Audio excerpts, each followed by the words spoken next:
அனைவருக்கும் இனிய சுதந்திர தின நல்வாழ்த்துக்கள்ங்க. இன்றைக்கி 80வது சுதந்திர தினம். இன்றைக்கி சுஜிக்கு ஸ்டேடியமில் பர்ஃபார்மன்ஸ் இருந்ததுங்க. இன்றைக்கி அவர் பர்ஃபார்ம் பண்ணுறதுக்காக ஏர்லி மார்னிங் ஒரு 6:30 எல்லாமே கிளம்பிட்டார். இதே ஸ்டேடியமில் ஒரு 28 இயர்ஸ் பேக்கு நானும் பர்ஃபார்ம் பண்ணியிருக்கேன் அப்படின்னு நினைக்கும் போதே ரொம்ப சந்தோஷமாக இருக்குங்க.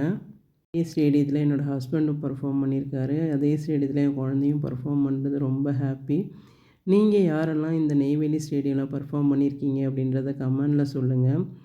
இன்றைக்கி இந்த குழந்தைங்கள்லாம் பார்க்கும்போது நாமும் இந்த மாதிரி குழந்தையாகவே இருந்திருக்கலாமோ அப்படின்ற மாதிரி நிறைய சின்ன சின்ன ஆசைகள்லாம் மனசில் எனக்கு வந்துச்சுங்க. அப்போது சின்ன குழந்தையாக இருக்கும்போது படிக்கிறது தான் ரொம்ப கஷ்டம். பெரியவங்களுக்கெல்லாம் படிக்கிற வேலை இல்லை, அவங்களாம் ரொம்ப ஜாலியாக இருக்காங்க அப்படி தோணிக்கிட்டு இருந்துச்சு. இப்போ நாம் பெரியவங்கள ஆனதுக்கப்புறமா அந்த மாதிரி குழந்தையாகவே இருந்திருக்கலாம், படிக்கிற வயசில் அதுவே ஜாலியாக இருந்தது, ஃப்ரெண்ட்ஸோடு இருக்கிறது ஜாலியாக இருந்தது அப்படின்னு அதே மைண்டு இப்போ நமக்கு நினைக்க தோணுது. யாருக்கெல்லாம் இந்த மாதிரி நினைச்சிங்க அப்படின்றத கமெண்டில் சொல்லுங்கள். உங்கள் குழந்தைங்க யாரெல்லாம் இங்கே பர்ஃபார்ம் பண்ணாங்க அப்படின்றத கமெண்டில் சொல்லுங்கள். யாரெல்லாம் நெய்வேலிக்கு வந்திருக்கீங்க. நெய்வேலி வந்து ரொம்ப அழகான ஊருங்க, ரொம்ப க்ரீனரியாக இருக்கும். வரலை அப்படின்னா ஒரு தடவை வந்து பாருங்கள்.